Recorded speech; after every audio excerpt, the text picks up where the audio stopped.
How to get Podzol in Minecraft. So first you will need to go to an old growth spruce taiga biome. So as you can see, I'm currently right here.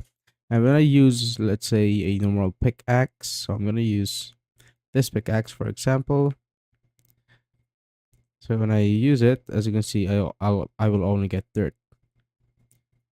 But as you can see, when I use a pickaxe which has the silk touch enchantment, and I get or mine a Podzol right here, as you can see, I will now get the Podzol instead of just dirt right there. So you could just basically repeat this process again and again till you could farm the amount of Podzol that you want.